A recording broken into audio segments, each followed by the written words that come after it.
कुलाश्रम धर्म वर्जिता ये दाम्बिका मत्सरणोपि हिंसका सप्ताह यज्ञेन कलौ पुनन्ति ते। जो मानव जन्म से लेकर मरने तक एक भी पुण्य नहीं करे और पूरे पाप ही पाप करे और मृत्यु से पहले एक कथा सुन ले तो कहते हैं उसके संपूर्ण पाप एक बार कथा सुनने से नष्ट हो जाएंगे। इतनी ताकत है, इतनी ताकत नहीं है, ये तो अंदाज है। ताकत कितनी है उसको कोई नहीं तोल सकता है।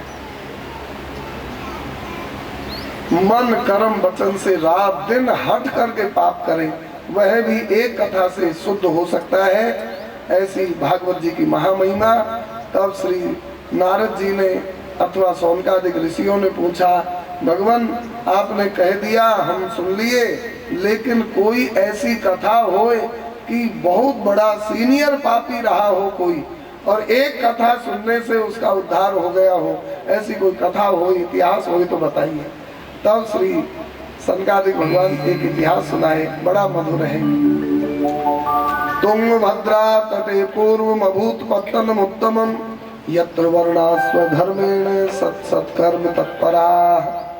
देखो एक तुंगभद्रा नाम की नदी रही, उसके तट पर एक उत्तम नगर था। उस नगर में चारों वर्णों के मनुष्य रहते थे। उसी नगर में एक आत्मदेव नाम के पंडित जी भी रहते थे। वो पंडित जी बड़े भारी विद्वान महापुरुष थे। कितने बड़े विद्वान, श्रौत स्मार्तेषु निष्णातो द्वितीय इव भास्कर, ऐसा लिखा। दूसरे सूर्य के समान इतने बड़े विद्वान थे। लेकिन उनका ब्याह भी हो गया। उनकी पत्नी का नाम था धुंधुली और न जाने कौन कर्म आड़े आ रहा था, उनके न बेटा था न बेटी थी।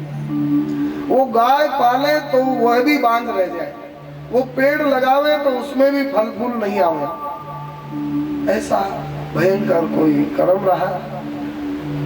अब गृहस्थ होवे, ध्यान से सुनिए, गृहस्थ होवे और बच्चा न होवे तो बहुत बड़ा दुर्भाग्य है।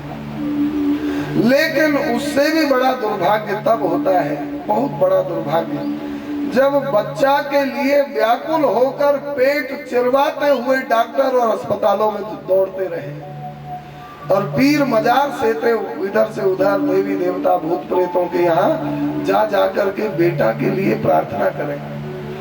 बहुत, इस दुर्भाग्य की तो कोई सीमा ही नहीं। ब्याह करके बेटा नहीं हुआ दुर्भाग्य, लेकिन उससे बड़ा दुर्भाग्य कि बेटा के लिए व्याकुल होकर के पेट चिरवा। हम आंखों देखी बात बोल रहे हैं।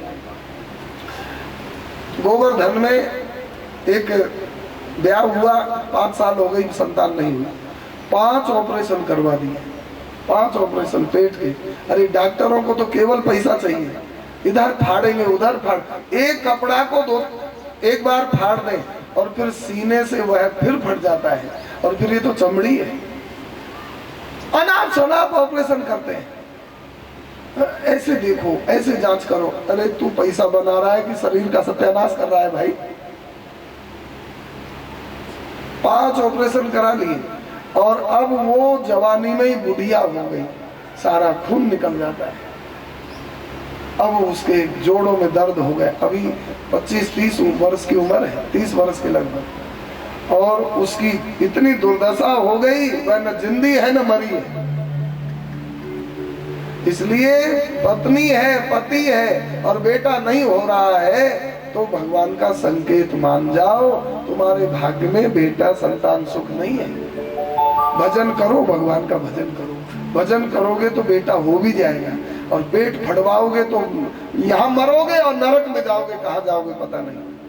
इसलिए ऐसी गलती मत करो, खूब भजन करो भगवान का।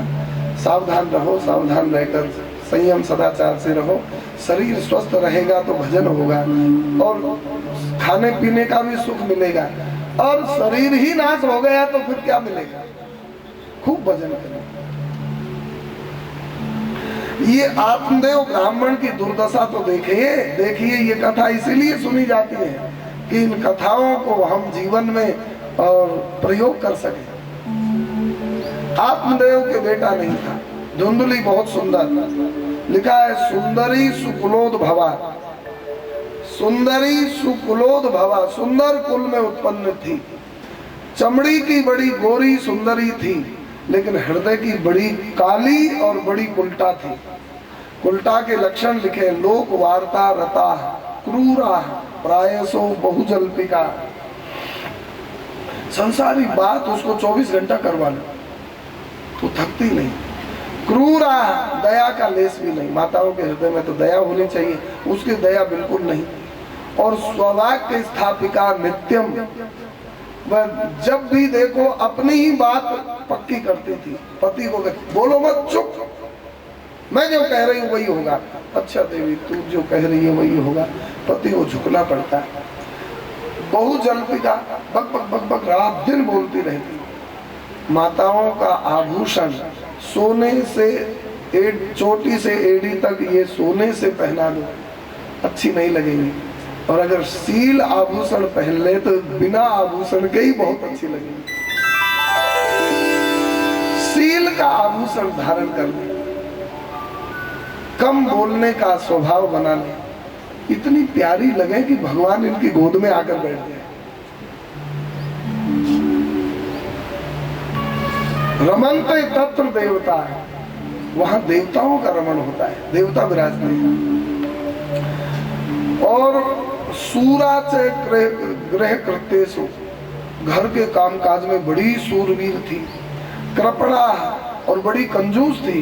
और कलह प्रिया, सबसे बड़ा लक्षण इसका लिखा है कलह। इसको लड़ाई झगड़े के बिना खाया पछता ही नहीं। जब देखो लड़ाई झगड़ा ही करती रहती थी। एक बार की बात, गांव की स्त्रियों ने सोचा कि इसे बोलना ही नहीं है, जब देखो तब झगड़ा करती रहती है, बोलना ही नहीं है। सबने मीटिंग करके ये निर्णय लिया, इससे बोलना ही नहीं। अब इसने देखा भाई आज तो कोई बोल ही नहीं रही है, कैसे झगड़ा करूं। अब झगड़ा का कोई ना कोई बहाना चाहिए था। इसने क्या किया, ये पानी भरने जा रही थी और उधर से कुछ पानी भर के आ रही थी माताएं। तो इसने सोचा अरे कोई बोल नहीं रही है, अरे तू कौन है, अरे तू कहाँ जाएगी, अरे तू क्या करेगी, कुछ बोलना ही नहीं है। मीटिंग कर ली थी। एक नई बहू आई थी उस गांव में, तो वो बेचारी इसका स्वभाव जानती नहीं। तो ये अपने मन में कहती, अपने आप में ही कहती जा रही थी कि आज मैं पानी भर के लाऊंगी और दाल बनाऊंगी। मैं 1 किलो पानी चूल्हे पर चढ़ा दूंगी और उसमें 2 किलो दाल डाल दूंगी, 1 किलो नमक डाल दूंगी, आधी किलो हल्दी डाल दूंगी और आधी किलो मिर्च डाल दूंगी और मैं दाल बनाऊंगी। और वो नई बहू थी बेचारी, उसने सोचा ऐसे दाल बनेगी और खराब हो जाएगी। तो उसने सोचा ये जानती नहीं है, इसको बता दूं। तो उसने हित बुद्धि से कहा अरे बहना तू क्या कह रही है, 1 किलो पानी चढ़ाएगी, 2 किलो दाल डालेगी, नमक डालेगी और आधी किलो मिश्री और ये क्या आधी किलो हल्दी और ये मिर्च डालेगी, ऐसे दाल तो बिगड़ जाएगी। ये तो कोई दाल का हिसाब नहीं। अब इसको मिल गया मौका और ये उस पर टूट पड़ी। कहा मेरी दाल, मेरा पानी, मेरा चूल्हा, मेरा नमक मिर्च, तू कौन पंच बनाई, मैं कितना भी डालूं तू बोली क्यों। अरे कहा कि मैं बोल गई तो क्या बोली क्यों। हो गया झगड़ा चालू। नित्यम कलह प्रिया, रात दिन कलह करती थी। इसीलिए इसको संतान कोई नहीं थी, कर्म भी रहा होगा। एक दिन आत्मदेव पंडित जी सोचे कि गृहस्थ हूँ, पत्नी है, आंगन बच्चे के रोने की ध्वनि से रहित है। जिस गृहस्थ का आंगन में बच्चा न रोवे वह आंगन अमंगल माना जाता है। अब मैं क्या करूं। और बहुत ग्लानि होते होते होते होते एक बार ज्यादा ग्लानि, असह्य ग्लानि हो गई, तो मर जाओ, यहाँ तक निर्णय ले लिया। देखो ये वेद शास्त्र पुराण का फल यही है। लेकिन अहो मोह महिमा बलवाना, मरने के लिए जंगल में चले गए। मरने के लिए गए थे, लेकिन पीतवा जलम निशंदस्तु प्रजा दुखेन कर्षिता, वहाँ प्यास लगी जल पी लिया। अरे मरना है तो जल क्यों पी रहे हो भाई, मर जाओ। लेकिन सोच रहे थे कैसे मरूं। अब मरना सोचना तो बड़ा सरल है, लेकिन मरने के लिए तो फिर इंतजाम करना पड़ेगा। तो अब वहां सरोवर के किनारे आकर बैठ गए। उसी समय सन्यासी कश्चित आगता, कोई सिद्ध महात्मा सन्यासी वहां आए। देखो भगवान हम लोगों को उद्धार का अवसर पग पग पर देते रहते हैं, लेकिन हम स्वर्णिम अवसरों को लात मारते ही रहते हैं, अपनी बिगड़ी नहीं बनाते हैं। भगवान ने कितना बढ़िया इनको मौका दिया। भगवान श्री हरि की कृपा से एक सन्यासी सिद्ध महात्मा आ गए। सन्यासी महात्मा को देखते ही ये ब्राह्मण आत्मदेव दौड़ पड़े और कहा, भगवान मेरे ऊपर कृपा करो, मैं बहुत दुखी हूँ। सन्यासी महात्मा ने कहा, कथम रोदिसी विप्रत्वम काते चिंता बनी है। अरे वो पंडित जी, आप क्यों दुखी हो? कौन सी चिंता बलवान तुम्हारे हृदय को झकझोर दिए है? भगवान किम ब्रवीमि ऋषे दुखम, मैं अपने दुख को क्या कहूँ। मेरे न तो बेटा है न बेटी है, मैं प्रजा दुख से दुखी हूँ। आप सिद्ध महात्मा हैं, आप मेरे ऊपर दया करो, मैं मरने के लिए आया था, आप हमको संतान दे दो, मैं जीवित रह जाऊंगा, मैं ब्राह्मण हूँ भगवान। सन्यासी महात्मा ने देखा बड़ा योग ब्राह्मण है। सन्यासी महात्मा को उपदेश देने की सूझी और महात्मा ने समझाया, पंडित जी मुंचा ज्ञानम प्रजा रूपम बलिष्ठा कर्मणो गति विवेकम तो समासाध्य त्यज संसार वासना। संसार की वासना का त्याग करो और कर्म की गति बड़ी गहन है। कर्मन की गति अद्भुत भाई, पुण्य करत पातक हुई जाएगी। इसलिए देखो, मैं तुम्हारे ललाट की रेखा पढ़ लिया हूँ। तुम्हारे भाग्य में एक जन्म की कौन कहे, सप्त जन्मावधि तो पुत्रो नैव च। 7 जन्म तक तुम्हारे भाग्य में पुत्र नहीं है। और फिर पुत्र से चाहते क्या हो? सन्यासी महात्मा ने पूछा। इन्होंने कहा, महाराज पुत्र के बिना सदगति नहीं, पुत्र के बिना सुख नहीं। कहा, किसने कह दिया पुत्र से सुख होता है? किसने कह दिया पुत्र सदगति देता है? मैं पूछता हूँ, संतते सगरो दुख मवा पांग पुरा यथा। सगर राजा को कितने बेटा थे? 60,000। वो नालायक 60,000 बच्चे अपनी सदगति किए कि बाप की सदगति किए?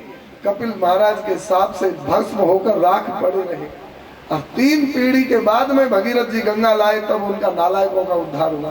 बोल गंगा मैया की। महाराज एक बेटा होगा तो सुख देगा। मैं पूछता हूँ, अंग राजा को कितना बेटा थे? एक बेटा था बेल। उग्रसेन को कितने बेटे थे? एक बेटा कंस। तो बाप को सुख दिया कि सदगति दिया? जेल में डालकर चना दुर्लभ कर दिया। मोह को त्यागो पंडित जी और विवेक का आश्रय लो, तुम्हारा कल्याण होगा।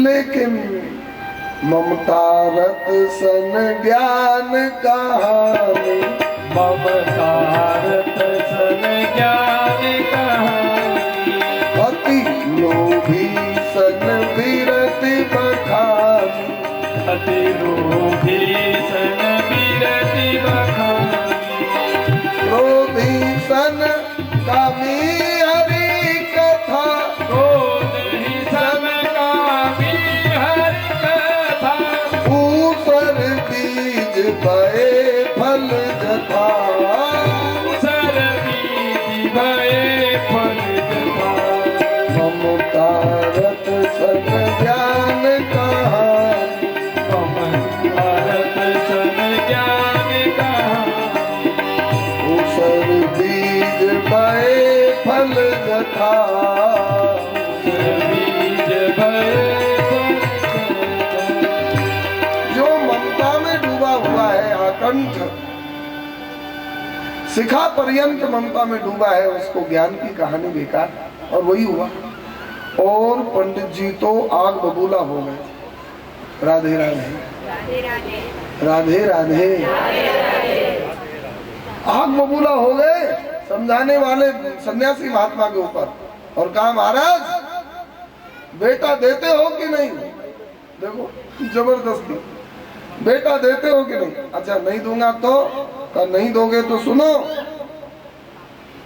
विवेकेन भवेत् किम में पुत्रं देहि बलादपि नोचेत त्यजाम्यहं प्राणास त्वदग्रे शोक मूर्छित है। ऐसे फांसी लगाकर बोले, देव नहीं तो मैं अभी तुम्हारे सामने गला फांसी लगाकर मरता हूँ, आपको ब्रह्म हत्या लगाऊंगा। महात्मा ने कहा, पंडित जी मरो मत बेटा देता हूँ। कहा तो राजी राजी नहीं दे रहे हो, दो। महात्मा ने कहा लो ये फल ले जाओ, पत्नी को खिला देना, बेटा हो जाएगा। आप कहोगे क्यों जी, महात्मा दो तरह की भाषा बोल रहे हैं। अभी कह रहे हैं 7 जन्म तक बेटा नहीं, और अभी जिद करी तो कह रहे हैं कि ले फल ले जाओ, पत्नी को खिला देना, बेटा हो जाएगा। अब वो पहले वचन का क्या होगा, 7 जन्म तक बेटा नहीं, वो सत्य है कि ये सत्य है? कहा दोनों ही सत्य है। दोनों सत्य कैसे होंगे? कहा महात्मा जी ज्ञानी है, त्रिकालज्ञ है, इनको पता है कि पत्नी इसकी फल खाएगी ही नहीं, और नहीं खाएगी तो बेटा 7 जन्म तक नहीं होगा, यही वचन सत्य होगा। तो फल क्यों दिया? का अपनी ब्रह्म हत्या छुड़ाने के लिए फल दिया। नहीं दूंगा तो ये बैल मरेगा यहाँ, और मरेगा तो हमको ब्रह्म हत्या होगी, इसलिए जा, बाद में मरना, मेरे ऊपर ब्रह्म हत्या क्यों लगाता है? महात्मा अपनी ब्रह्म हत्या छुड़ाने के लिए फल दे दिए, जाओ। अब वो लेकर के फल घर आ गए, और घर में आकर के पत्नी ने देखा मरने के लिए गए थे और चलकर आ रहे हैं, भूत हैं कि असली हैं? पत्नी की बात देखिए, क्यों जी आप तो मरने के लिए गए थे, आप मरे नहीं? पत्नी पूछ रही है, पत्नी आप मरने के लिए गए, जिंदगी आ रहे हो कि भूत बन के आ रहे हो? कहा मैं जीवित हूँ, असली हूँ। तो फिर क्या हुआ प्रोग्राम का, मरने के प्रोग्राम का क्या हुआ? का प्रोग्राम कैंसिल हो गया। क्यों? का जिसके लिए गया था वो मिल गया। अच्छा बेटा के लिए गए थे, बेटा मिल गया, लाओ लाओ मैं गोद में खिलाऊंगी, लाओ। कहाँ है बेटा? तो उन्होंने फल आगे बढ़ाया, लो ये फल को खा लो, बेटा हो जाएगा। उसने कहा फल खाने से कहीं बेटा होते हैं? किसने बहका दिया तुमको? बुद्धि तो ज्यादा है नहीं मेरी इतनी, किसने कहा फल खाने से बेटा हो जाएगा?